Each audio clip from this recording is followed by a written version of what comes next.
رحمت اللہ لکھا ہے فتح مکہ کے بعد نا کمال ہو گیا، وَرَأَيْتَ النَّاسَ يَدْخُلُونَ فِي دِينِ اللَّهِ أَفْوَاجًا، فوجوں کی فوجیں دین میں آ گئی۔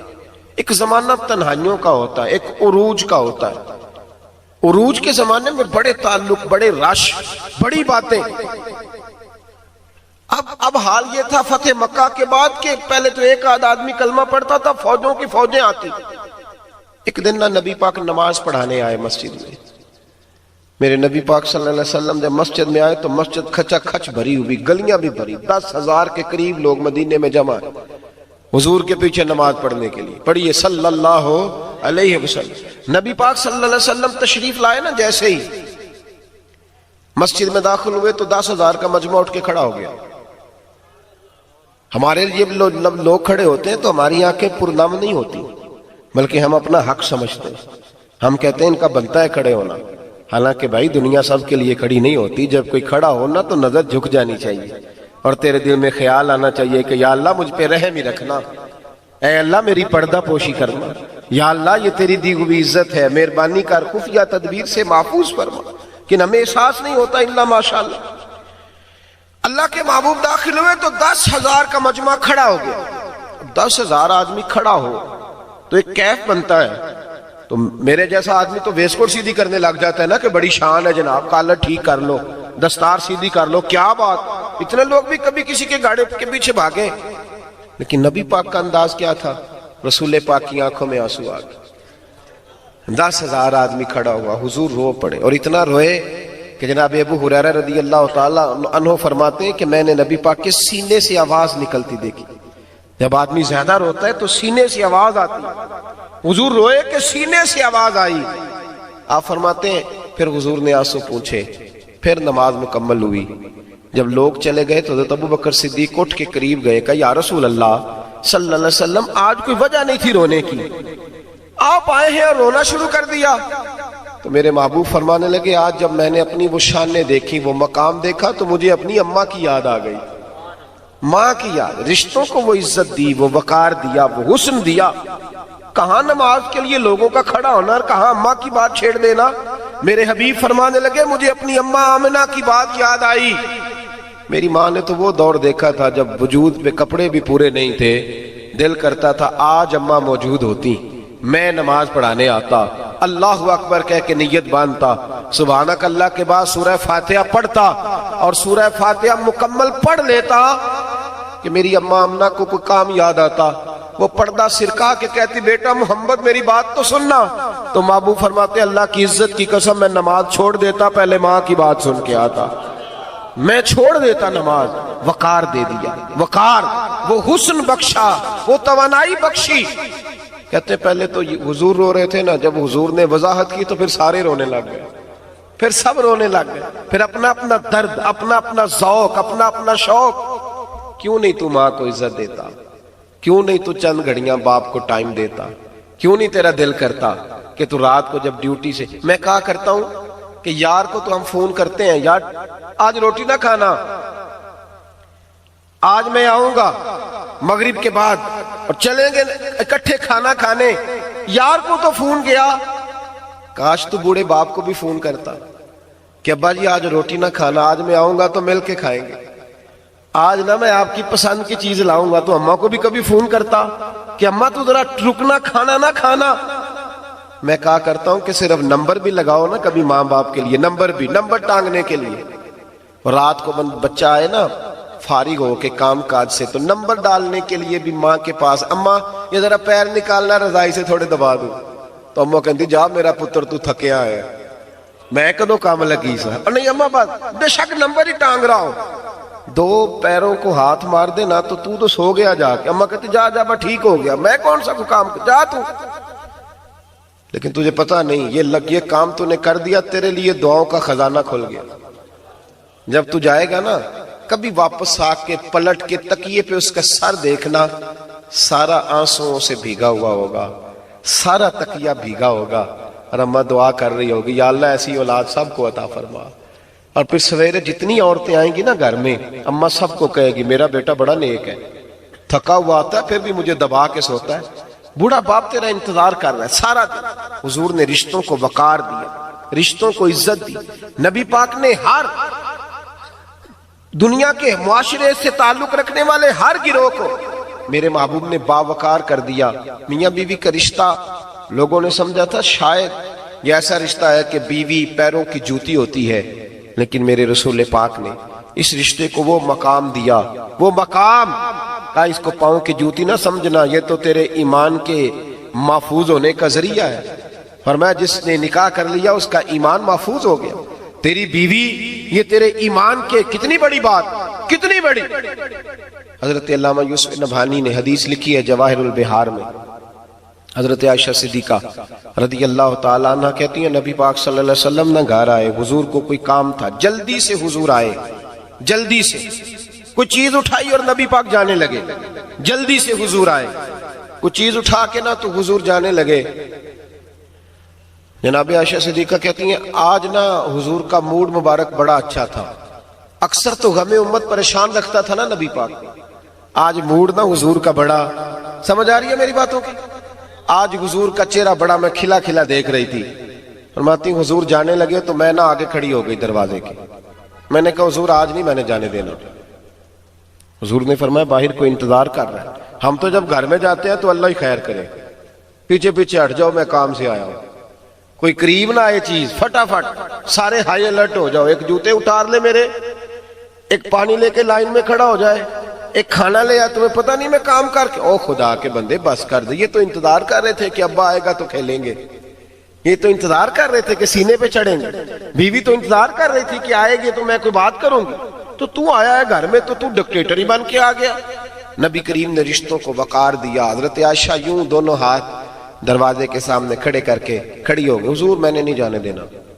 حضور نے فرمایا عائشہ میرا کوئی انتظار کر رہا ہے. کہا یا رسول اللہ لوگ تو آ ہی رہتے ہیں، مجھے 10 منٹ چاہیے، میری بھی بات سنیں. کہا بتاؤ. کہا حضور ایسے نہیں، آپ بیٹھیں. محبوب بیٹھ گئے. عرض کرنے لگی یا رسول اللہ آج موڈ بڑا اچھا ہے. میرے والد جناب ابو بکر صدیق نے مجھ سے کہا تھا جب حضور کی طبیعت کو بڑا حشاش بشاش دیکھو نا بیٹے تو میری اور اپنی بخشش کی دعا کرا لینا. میری اور اپنی بخشش کی. اب تو بخشش کی دعا کرانے بھی کم ہی لوگ آتے ہیں. اب تو وہی وظیفہ پوچھتے ہیں جس سے کام کوئی نہ کرنا پڑے اور پیسے چھم چھم گرے. وہ والا وظیفہ پجاروں کے لیے اور مکان کے لیے اور بنگلے کے لیے. بخشش کی بات کو تو فکر ہوگی تو کوئی کرائے گا نا، لیکن وہ تو ہمارا ماحول ہی نہیں رہا. حضرت عائشہ نے عرض کی کہ میرے والد نے کہا تھا جب حضور کی طبیعت بڑی اچھی ہے، شاش بشاش دیکھو، میری اور اپنی بخشش کی دعا کرا لینا. تو نبی کریم بیٹھ گئے. حضور نے ہاتھ اٹھائے. نبی پاک نے دعا مانگنی شروع کر دی. کہا یا اللہ عائشہ اور ابو بکر کو عزت والی زندگی عطا فرما. یا اللہ ان کا حساب قیامت میں آسان فرما. اور پھر کہا اے اللہ انہیں بغیر حساب ہی جنت عطا فرما. جب یہ لفظ کہنا تو جناب عائشہ رونے لگی. ان کا سارا پلو آنسوؤں سے بھیگ گیا. فرماتی ہیں حضور اٹھ کے جانے لگے. خوش ہو گئی ہو حضور؟ ہو گئی ہو. جانے لگے نا دروازے پہ تو محبوب پھر لوٹ آئے. فرمایا شاہ میری دعا سن کے رو رہی ہو؟ قسم اللہ کی عزت کی میں اپنے ہر امتی کے لیے یہی دعا دن میں 2 مرتبہ مانگا کرتا ہوں. ہر ایک کے لیے یہ دعا. حضور عزت دے دے، رشتوں کو وقار. معاشرے میں نا ایک طبقہ اور بھی ہے جس کو عزت کی بڑی ضرورت ہے. نوجوان توجہ کریں گے میری بات پہ. نوجوان وہ پتہ کون سا طبقہ ہے؟ وہ ان پڑھ لوگوں کا طبقہ ہے. بڑا آسان ہے یہ کہہ کے گزر جانا کہ جاہل ہیں جی سارے گاؤں والے، انہیں کیا پتا. یہ بڑا آسان. یہ پینڈو جاہل ہیں جی، یہ ان کو کیا پتا، پڑھے لکھے نہیں جی لوگ، یہ تو آسان ہے. تو بڑا آسان سا کام. جاہل ہے انہیں کیا پتا، یہ کہہ کے گزرنا آسان ہے. لیکن کسی جاہل کو تعلیم دے دینا یہ مشکل ہے. تو بتانا تو پڑھا لکھا تھا تو تو نے ان جاہلوں کے ساتھ ان کو تعلیم کتنی دی. میرے جیسا آدمی 4 دن مدرسے میں رہ کہتا لوگوں کو دعائے قنوت ہی نہیں آتی. تو پہلا سوال یہ ہے کہ مولانا آپ نے کتنے لوگوں کو یاد کرائی ہے؟ کس کو آپ نے کہا تھا ادھر آؤ دعائے قنوت یاد کراؤ؟ یہ تقریر میں کہہ دینا تو آسان ہوا کہ نماز جنازہ نہیں آتا. آپ نے کتنے لوگوں کی منت کی کہ بھئی جنازہ یاد کر لو؟ یہ کہنا آسان ہے کہ لوگ یہ تو لفظ کہنے ہی بڑے آسان. جاہل ہیں جی سارے، انہیں کیا پتا. مولا علی شیر خدا کرم اللہ تعالیٰ وجہ الکریم سے کسی نے پوچھا تو عقل مند کون ہوتا ہے، پڑھا لکھا کون ہوتا ہے؟ فرمانے لگے جو جاہلوں کے بیچ گزارا صحیح کرے۔ یہ تو آپ نے معاشرے سے کاٹ دیا نا کہہ کے کہ جاہل ہے کیا پتا۔ جو لوگ اکثر جہاز میں ٹریول کرتے ہیں نا، وہ جب بیٹھے ہوتے ہیں نا عمرے کی فلائٹ میں، تو جو بوڑھا بابا آتا ہے نا اندر، جو پہلی دفعہ بیچارہ پینڈو ہے، دیہاتی ہے، گاؤں کا رہنے والا ہے، اس کو نہیں پتا سیٹ نمبر کیا ہے۔ اس کو کیا پتا؟ اس کو تو پتا جب بس میں چڑھتے ہیں تو جو سیٹ خالی ہوتی ہے بیٹھ جاتے ہیں۔ تو بابا جی اب بیٹھ گئے بیچارے، پھر وہ عملہ آیا، اگر انہوں نے کوئی سخت بات کہہ دی تو نوجوان مذاق اڑاتے ہیں۔ ناراض نہ ہونا، ملت کے جوان مذاق، دیکھو جی آ جاتے ہیں، انہیں پتہ ہی نہیں۔ تو میں کہتا ہوں کہ بابا کو تو وہ تو بوڑھے ہیں، انہیں تو نہیں پتا، لیکن میری نظر میں تو جاہل ہے، تو ان پڑھ ہے، تو فضول آدمی۔ تو اگر پڑھا لکھا ہوتا نا تو تجھے جب سمجھ آ گئی تھی نا کہ میرے علاقے کے بابا جی ہیں اور بیچارے سادے ہیں، پہلی دفعہ جہاز میں چڑھے ہیں، تو تو فٹافٹ اٹھتا، اٹھ کے ان کا بازو تھامتا، پھر ان کا سیٹ نمبر دیکھتا، پھر اس سیٹ پہ بٹھا کے آتا، پھر پانی کا گلاس پلاتا، پھر بیلٹ باندھتا، اور پھر کہتا بابا جی ضرورت پڑی نا تو وہ سامنے میں سیٹ پہ بیٹھا ہوں، مجھے آواز دے لینا، میں فٹافٹ آ جاؤں گا۔ یہ تھا تیرا علم، یہ تھا تیرا۔ میرے رسول پاک کیا کرتے؟ قاضی ایاز نے حدیث لکھی شفا شریف میں، کیا ہی بات ہے میرے مصطفیٰ کی، کیا ہی بات۔ ایک بدو آ گیا نبی پاک کے پاس، حضور کے پاس بدو آیا، اس نے آ کے کہا رات کا وقت تھا، حضور کچھ دیجئے، مانگنے آیا ہوں۔ نبی پاک نے کچھ دیا، حضرت عمر فاروق بھی تھے، انس بن مالک بھی تھے، جناب ابو ہریرہ بھی تھے، کچھ دیا۔ کہنے لگا آپ نے تو کچھ بھی نہیں دیا، میں نے تو بڑی تعریف سنی تھی، کچھ بھی نہیں دیا آپ نے، یہ آپ کیا دے رہے ہیں؟ معاذ اللہ ثم معاذ اللہ، نقل کفر، کفر نباشا، یہ کیا دے رہے ہیں؟ حضرت عمر نے تلوار نکال لی، فرمایا تیری گردن کاٹوں گا، تو بے ادب ہے۔ حضور فرمانے لگے عمر ٹھہر جا، ذرا جلدی نہ کر، ذرا ٹھہر۔ اچھا یہ بتائیں کہ مجھے جو میں کوئی فقیر آ جائے، اس نے گاڑی اشارے پہ کھڑی ہوئی دستک دی شیشے کو، میں نے شیشہ نیچے کیا، اس نے کہا جی کچھ دیجیے، میں نے دیے 10 روپے، اس نے کہا نہیں 100 کا نوٹ لینا ہے، تو میں پتہ کیا کروں گا؟ میں تو کہوں گا تو اے بھی دینا جی، تو 100 اللہ بدائی ہوتو ہی لئی، ادھر کرنا بھئی تجھے دے دیا جا، یہ کیا بات ہے؟ اور اگر کوئی ہمیں بات کر دے جاتے دفعہ کہ جناب آپ نے دیا کیا ہے، تو ہو سکتا ہے گاڑی اوپر چڑھا دے لوگ کہ فقیر ہو کے تانا دے گیا۔ اس نے کہا یا رسول اللہ کچھ دیجئے، حضور نے دیا، کہنے لگا آپ نے تو کچھ بھی نہیں دیا۔ حضرت عمر نے تلوار نکالی، میرے حبیب فرمانے لگے ٹھہر جا یار، جلدی نہ کر، ٹھہر جا ذرا، وقت دے۔ اللہ اکبر۔ حضرت عمر کہتے ہیں مصطفیٰ کریم اس دیہاتی کو گھر لے گئے، رات گھر میں رکھا، سرکہ کھلایا، کھجوریں دی، کھانا دیا، دودھ پلایا، پھر حضور نے دینا شروع کیا، فرمایا اور لے لے، تھوڑا اور لے لے، تھوڑا اور لے لے۔ جب بڑا دیا تو کہنے لگا حضور بس کر دیں، اب تو مجھ سے اٹھایا بھی نہیں جائے گا، بس کر دے۔ کہنے لگا یا رسول اللہ، اللہ آپ کو میری طرف سے بھی صلہ دے، میرے قبیلے کی طرف سے بھی صلہ دے، میرے گھر والوں کی طرف سے بھی صلہ دے۔ اور پھر کہنے لگا یا رسول اللہ، میں نے دنیا بڑی دیکھی ہے پر آپ جیسا سخی کوئی نہیں دیکھا، آپ جیسا سخی میرے کریم سے گر قطرہ کسی نے مانگا، دریا بہا دیے، در بے، یہ لفظ ہے در بے بہا دیے، در علیحدہ ہے بے بہا، پھر اس کی شعر کی سمجھ آئے گی، در بے بہا دیے ہیں۔ نبی کریم صلی اللہ تعالی وسلم نے دیا، خوش ہو گیا۔ صبح حضور فرمانے لگے کہ جو تم نے دوبارہ بات کی ہے یہ میرے صحابہ کے سامنے کر دو گے؟ جب تم نے کہا تھا نا کہ نبی نہیں دیتے، فکرے پہ غور کرنا، جب کہا تھا نا نہیں دیتے تو ان کے دل ٹوٹ گئے تھے، جب تو کہے گا نا مصطفیٰ بڑا دیتے ہیں تو دل راضی ہو جائیں گے۔ یہ کہہ دو گے کہ حضور کہہ دوں گا۔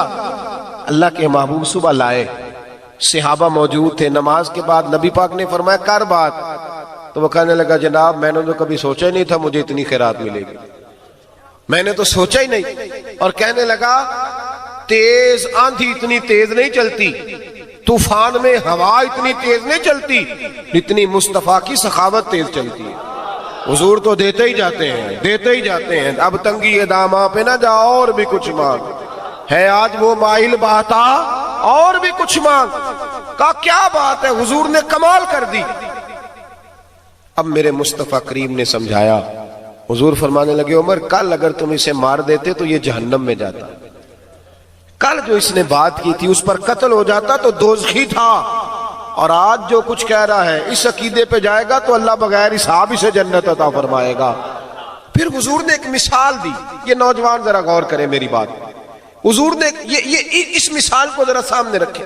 حضور نے ایک مثال دی، فرمایا میری اور تمہاری مثال اس آدمی کی طرح جس کی اونٹنی بھاگ گئی تھی، ناک سے نکیل نکل گئی، اونٹنی بھاگ گئی، سارا علاقہ اسے پکڑنے کے لیے دوڑتا تھا، اتنا لوگ پیچھے جاتے تھے اور بدکتی تھی، کسی نے نیزہ مارا، کسی نے ڈنڈا مارا، لوگ پکڑنے کے لیے آتے تھے لیکن کسی کے قابو نہیں آتی تھی۔ میرے حبیب فرماتے ہیں پھر اس کا اپنا مالک آ گیا۔ مثال پہ غور کرنا، اونٹنی بھاگ گئی، ناک سے نکیل نکل گئی، زمانہ کوشش کر رہا تھا، قابو نہیں آتی، پھر اپنا مالک آ گیا، اس نے زمین سے تھوڑا سا چارہ اٹھایا، لوگوں سے کہنے لگا پیچھے ہٹو، تمہیں کیا پتا، چارہ اٹھایا، اونٹنی کو دکھایا تو اونٹنی دوڑی ہوئی آئی، اس نے تھوڑا سا چارہ کھلایا، پھر اس کی پشت پہ ہاتھ پھیرا، پھر بغیر کسی کی مدد کے اس کے ناک میں نکیل ڈال دی، پھر لوگوں کو کہنے لگا دیکھ لو میں نے باندھ لی ہے نا، اب میں اوپر بیٹھ کے جا رہا ہوں، اور کہنے لگا تم نے تو میری اونٹنی نڈال کر دی تھی، اونٹنی میری ہے، سنبھالنے کا طریقہ بھی مجھے ہی آتا ہے۔ گویا نبی پاک فرمانے لگے امت میری ہے، امت میری ہے تو سنبھالنے کا طریقہ بھی مجھے ہی آتا ہے، مجھے ہی آتا ہے ان کو کیسے سنبھالنا ہے، ان کو کیسے قائل کرنا ہے۔ رسول پاک ان پڑھ کو، دیہاتی کو، کمزور کو، وہ آدمی جو بالکل سادہ کچھ نہیں جانتا، ان کو نبی پاک صلی اللہ تعالی وسلم نے امام بنا دیا امت کا۔ آج میں کیا کروں اس آدمی کی ڈگریوں کو جو تعلیم حاصل کر کے کہتا ہے ابا جی آپ کو کیا پتا زمانہ بدل گیا ہے، کیا کیا جائے اس آدمی کی ڈگری کا جو تعلیم حاصل کر کے دادا کے پاس بیٹھنا پسند نہیں کرتا، کیا کیا جائے اس کی ڈگری کا جو ڈگری حاصل کر کے غریب کے ساتھ وقت بتانا پسند نہیں کرتا۔ تجھے تو چاہیے تھا تعلیم حاصل کرنے کے بعد تو نرم ہو جاتا، تیرا طریقہ اور زیادہ نیچے آتا، تجھے لوگوں کو ڈیل کرنے کے سٹائل اور آتے۔ کچھ لوگ ایسی حرکتیں کرتے ہیں جن پر غصہ آتا ہے، غصہ جلال آتا ہے، اور ایسے دیہاتی آتے ہیں کہ وہ ہو سکتا ہے میری طرح کے کسی پیر سے کوئی دو چار سوال زیادہ کر دیں تو وہ گستاخ ہونے کا فتویٰ ہی دے دے کہ یہ بے ادب ہے جی، تو پتہ ہی نہیں کہ ادب کیسے کرنا ہے۔ لیکن حضرت سیدنا مرثد بن نبی مرثد رضی اللہ تعالیٰ عنہ فرماتے ہیں ایک دیہاتی تھے، نبی پاک کے دیہاتی، اس کو مسند امام احمد بن حنبل میں نقل کیا گیا، کہتے وہ اکثر حضور کے پاس آیا کرتے۔ سمجھ آ رہی ہے میری باتوں کی؟ تو نبی پاک پتہ کیا فرماتے، حضور فرماتے یہ میرا پینڈو ہے، میں اس کا شہری ہوں، یہ میرا پینڈو ہے۔ پینڈو ہونا کوئی اتنی بری بات نہیں، کسی کو پینڈو کہا جائے تو اسے غصہ آتا ہے، یہ کوئی اتنی بری، کہا یہ میرا پینڈو ہے، میں شہری ہوں۔ وہ اکثر آتے تو ایسے ایسے سوال کرتے کہ حضور ہنسنے لگتے، یعنی آ کے پوچھتے کیا کھایا آپ نے، تو پوچھنے والی بات ہے، پھر اب آپ کیا کھائیں گے، میرا مطلب ہے میرا شاگرد آ کے پوچھے تو میں کہوں گا تو کتاب کھول، تو اسباق دیکھ، یہ تو کس چکر میں پڑ گئے۔ لیکن وہ سیدھے سادے آدمی تھے نا، وہ جان بوجھ کے نہیں کرتے، وہ چلاکی نہیں کر رہے، کوئی ایکٹنگ نہیں، سیدھے سادے، وہ سیدھے سادے سوال کرتے تو حضور ہنستے۔ صحابہ فرماتے ہیں کہ جب حضور غم امت میں پریشان ہوتے تو ہمارا دل کرتا تھا کاش آج وہ دیہاتی آ جائے نا، آج وہ آئے اور حضور کو ہنسائے۔ اکثر وہ آتے۔ اب دیکھنا ذرا، نظر نیاز کا بھی ایک پورا اصول مقرر ہے نا ہمارے ہاں، کہتے ہیں وہ آتے، انہیں پتا تھا کہ نبی پاک صدقہ قبول نہیں کرتے تو وہ کیا کرتے، مدینے کے بازاروں سے نا ادھار چیزیں خریدتے، ادھار چیزیں، کہ حضور صدقہ تو لیتے نہیں، تحفہ لیتے ہیں، باقی صحابہ نذرانہ دیتے ہیں تو میں نے بھی دینا ہے، ادھار سودے خریدتے، ادھار چیزیں لاتے اور لا کے نبی پاک کو پیش کرتے، کہتے حضور صدقہ نہیں تحفہ ہے، قبول کرے۔ حضور صحابہ میں بھی بانٹتے، خود بھی کھاتے، جب کھا لیتے نا تو کہتے یا رسول اللہ وہ دکاندار کے پیسے بھی دینے، حضور وہ پیسے بھی دینے۔ تو محبوب فرماتے تجھے کہا تھا لے کے آ، یا رسول اللہ کھائی تو ہے نا آپ نے، تو حضور وہ پیسے بھی دینے، مہربانی کریں پیسے پہنچائیں۔ میرے محبوب کبھی حضرت ابو بکر صدیق کو بھیجتے، کبھی حضرت عثمان غنی کو، کبھی حضرت عارثہ بن نعمان کو، جا یار پیسے دے۔ وہ صحابی ادھار چیزیں لے کے آتے، حضور اس بات پہ بھی خوش ہوتے۔ ایک دن وہ چوک میں کھڑے تھے، مدینے کے چوک میں، کبھی نہیں ملے گا آپ کو کوئی غریب سے اس طرح پیار کرتا۔ وہ اتنے کمزور آدمی ہیں، اتنے غریب ہیں کہ ایک تحفہ لانے کے پیسے نہیں، رنگ بھی کالا ہے، بدو ہیں بالکل، یہاں لوگ خوش ہوتے ہیں کسی بڑے کے ساتھ فوٹو کھنچوا کے، ان پڑھ آدمی، غریب آدمی، مزدور آدمی، اس کو کون اہمیت دیتا ہے؟ اس کو کون پوچھتا ہے؟ کون اس کے ساتھ اس طرح کا انداز کرتا ہے؟ وہ کھڑے تھے بازار میں سودا خرید رہے تھے، میرے کریم رسول کی نظر پڑی، حضور نے سارے کام چھوڑ دیے، فرمایا اوہو یہ تو ہمارا یار کھڑا ہے۔ سارے کام چھوڑ کے حضور پیچھے سے آئے، نبی پاک نے دیکھا، انہوں نے نہیں دیکھا، پیچھے سے آ کے نا حضور نے ان کی آنکھوں پہ ہاتھ رکھ دیے۔ کرو کوئی دیکھو ایسا ایم ایل اے جو اس طرح کسی غریب سے پیار کرے، وہ تو ایسے ایسے سلوٹ، ہاتھ تھک جاتا ہے بیچاروں کا، اور الیکشن کے دنوں میں تو کھمبے کو بھی سلوٹ کر رہے ہوتے ہیں، اس لیے کہ عادت ہو جاتی ہے نا سلوٹ کرنے کی، یہ دن ہوتے ہیں سلوٹ کرنے کے۔ اور یہی حال اللہ ماشاءاللہ بہت سارے مذہبی لیڈروں کا بھی ہے۔ کب کوئی کسی غریب سے اتنا قریب سے ملتا ہے؟ آنکھوں پہ ہاتھ رکھا، بوجھ بھلا میں کون ہوں۔ تھے وہ سادے پر آداب عشق سارے ہی آتے تھے، محبت کے آداب سارے ہی آتے تھے، ان کا پتہ تھا۔ اور جب عشق سکھاتا ہے آداب خود آگاہی، پھر کھلتے ہیں غلاموں پہ اسرار شہنشاہی۔ جب کہا نا بوجھ بھلا میں کون ہوں، تو اپنی کمر پیچھے کی اور نبی پاک کے علم نشرہ کے سینے سے رگڑنی شروع کر دی، اور کہنے لگے یا رسول اللہ، آپ تو 7ویں گلی سے گزرے تو خوشبو بتا دیتی ہے کہ تیرے رسول گزر رہے ہیں، حضور مجھے کون بلا سکتا ہے، مجھے کون۔ ابھی یہ پیار کی بات ہو رہی تھی، محفل ساری ہنس رہی، وہ بھی مسکرا رہے، محبوب بھی مسکرا رہے، اچانک آنسوؤں والی بات شروع ہو گئی۔ اچانک میرے محبوب نے ان کا ہاتھ تھاما، فضا میں بلند کیا، فرمایا میں نے یہ غلام بیچنا ہے، کون خریدے گا؟ دیکھو دیہاتی کو، ان پڑھ کو عزت مل رہی ہے، یہ میں نے بیچنا ہے، کون خریدے گا؟ ہے کوئی؟ ابھی ہنسی تھی، ابھی اس غلام نے رونا شروع کر دیا، کہنے لگے یا رسول اللہ مجھے سائن بھی نہیں کرنے آتے، نام بھی نہیں لکھنا آتا، دنیا کا کوئی دھندا نہیں آتا، حضور ڈھب سے کسی محفل میں بیٹھنے کا طریقہ نہیں آتا، کچھ نہیں حضور مجھے آتا، مجھے کون خریدے گا؟ میرا کون ریٹ لگائے گا؟ حضور کون ہے جو مجھے خریدے گا؟ جب وہ رونے لگے تو محبوب کی آنکھوں میں بھی آنسو آ گئے، یعنی ان پڑھ آدمی ہنسے تو حضور ہنسے، وہ روئے تو نبی پاک روئے۔ حضور نے کندھے پہ ہاتھ رکھ کے نا یوں کندھا کھینچا اور پھر سینے سے لگایا، ماتھا چوما، میں پوچھ لے آنسو، آنسو پوچھ، ایک باری میری آنکھیاں چوں انہاں نے اتھرو پونجے سن، ہن چسکا پہ گیا رونے دا، ہن چسکا پہ گیا رونے دا، ہر ویلے آہو زاریے۔ نبی پاک نے آنسو پونچھے، سینے سے لگایا، فرمایا آنسو پونچھ لے، تجھے کس نے کہا تیری قیمت کوئی نہیں؟ تیری اللہ کی نظر میں بھی بڑی قیمت ہے، محمد عربی کے نظر میں بھی بڑی قیمت، تو بڑا قیمت۔ او میرے بھائی، ضرورت تو ہوتی ہے کہ آپ کسی کو وقار دیں، کسی کو عزت دیں، کسی کا اکرام کریں۔ دل کرتا ہے آج بھی اگر بھانجے امیر ہوں تو ماموں کا دل کرتا ہے ایک رات وہاں جا کے رہوں، اگر کبھی بڑے بھائی کے بچے امیر ہوں تو دل کرتا ہے بھتیجوں کے پاس رہوں جا کے۔ لیکن اگر کوئی وصول ہی نہ کرے، ان پڑھ اور غریب، تایا کا نام ہی کسی کو بتانا پسند نہ کرے، اگر کوئی اپنے غریب ماموں کا نام ہی بتانا پسند نہ کرے کہ میرا رشتہ دار ہے، پھر کیسے کو جا کے رہے گا؟ رشتے آج بھی ترستے ہیں پیار کو، دل آج بھی کرتا ہے قربتیں ہو جائیں، محبتیں پھیل جائیں، لیکن ہماری طبیعتوں میں وہ حسن نہیں، وہ وقار نہیں دے سکتے۔ ہم عزتیں لینے نکلے ہوئے ہیں، جو عزتیں لینے نکلتے ہیں وہ تو بھکاری ہوتے ہیں، جو عزتیں چھیننے نکلتے ہیں وہ ڈاکو ہوتے ہیں۔ کام ایسے کرنے چاہیے کہ عزتیں کرنے کو دل کرے، خود بخود وقار بن جائے۔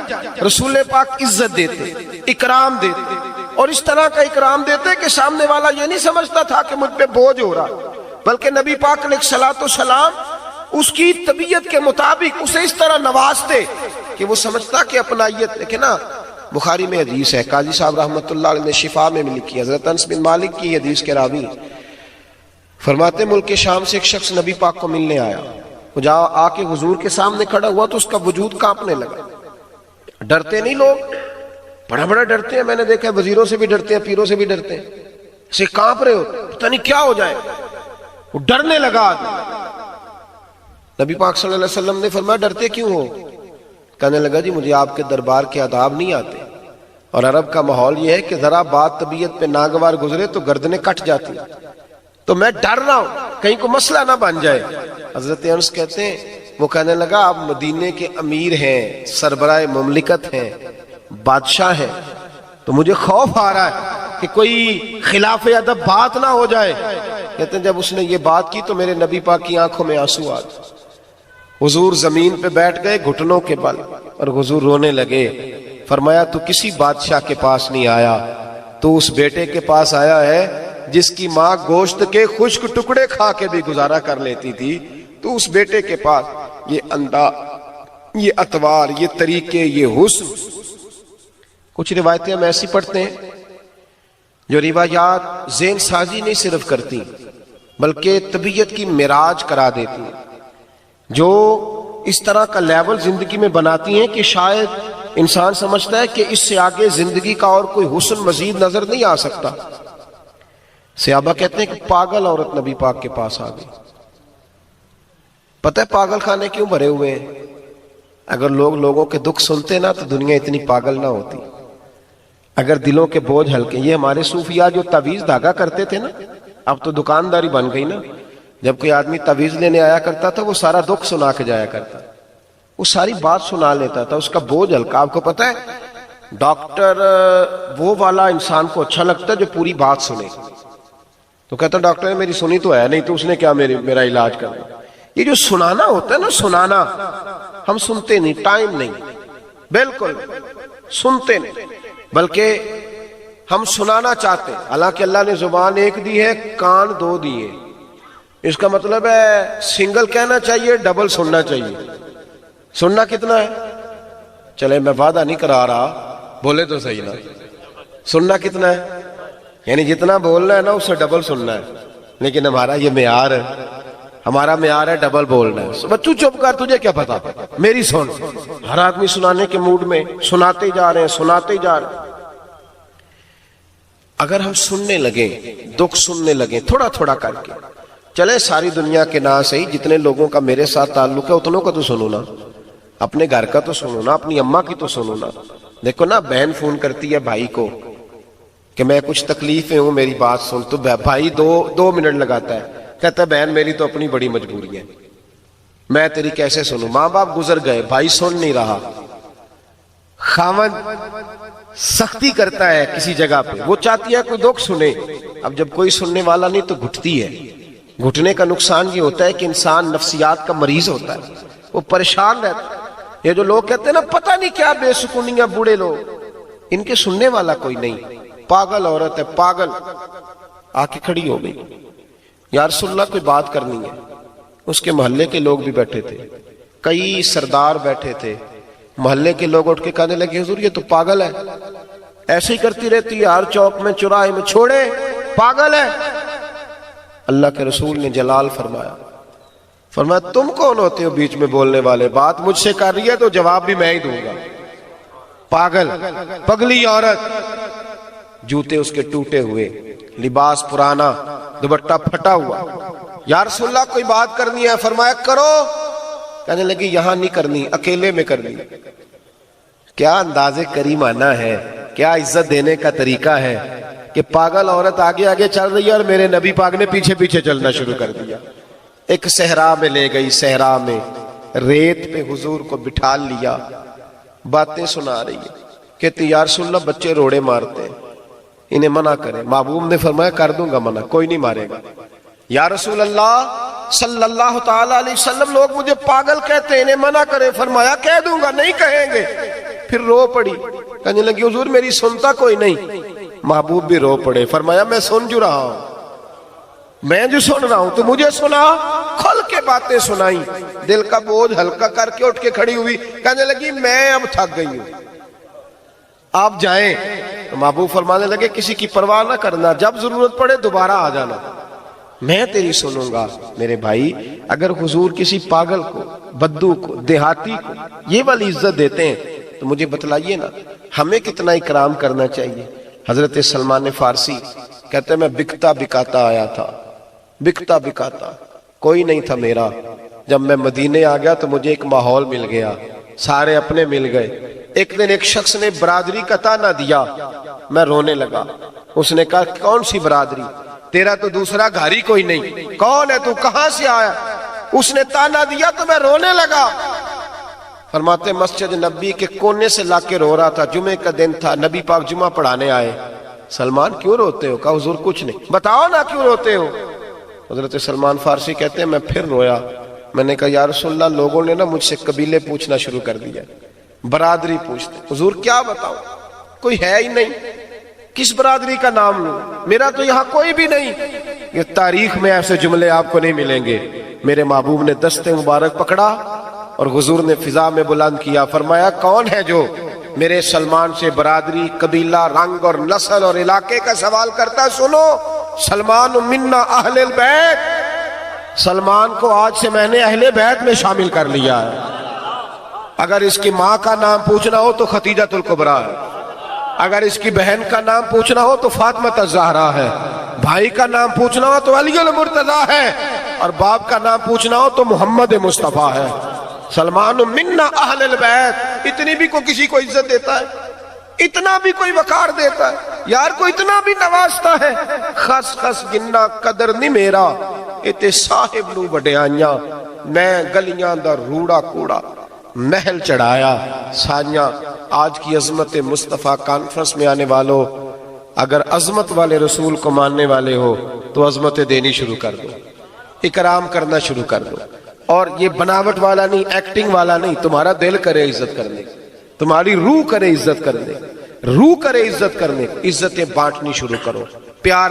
میرے نبی نے تو کہا کریمو اولادکم، اولاد کی بھی عزت کیا کرو، اولاد کی بھی عزت کرو، ان کو بھی بیٹا جی کہہ کے پکارو۔ چھوڑ دیں جو مخدوم بننے کے چکر میں ہوتے وہ تو تنگ رہتے ہیں، ہر وقت ٹینشن رہتی ہے، اس نے سلوٹ نہیں کیا، اس نے ہاتھ نہیں چومے، اس نے صحیح نعرہ نہیں لگایا، تو ٹینشن میں ہے۔ اور جو خادم ہو جائے، نوکر کی تو نخرہ کی، اسے پرواہ کوئی نہیں، جس طرح کو مرضی کرے، وہ تو اپنی موج میں ہے۔ لہذا عزتیں دیں، وقار دیں۔ ہم بڑے بڑے کمزور لفظ بولتے ہیں، بڑے بڑے ایسے لوگ دیکھیں نا علماء کے بارے میں کمزور جملہ، خدا کے بندے تجھے پتہ ہے یہ کس مسند پہ بیٹھا ہے؟ کوئی کسی کرسی پہ، کچھ کسی کرسی پہ، یہ رسول اللہ کی مسند پہ بیٹھا ہے۔ کبھی کمزور جملہ نہ بولے، عزت دیں، وقار دیں ہر اس شخصیت کو جس کو اللہ رسول نے وقار دیا۔ میرے نبی نے تو کہا جس کی داڑھی اسلام میں سفید ہو جائے اس کی بھی عزت کرو، اس کی بھی۔ فرمایا جس نے سفید داڑھی والے کی عزت کی سمجھے میں نے اپنے رب کی عزت کی۔ اتنے بڑے درجے، اتنے بڑے، عزتیں دینی شروع کریں۔ جب معاشرے میں عزتیں عام ہوں گی نا تو پھر خوشبو پھیلے گی، پھر وقار پھیلے گا، پھر حسن پھیلے گا۔ دعا کرتا ہوں جو میں کہہ سکا اللہ قبول فرمائے، جہاں بھول گئے مالک ہم سے درگزر فرمائے۔ آخر دعوانا ان الحمدللہ۔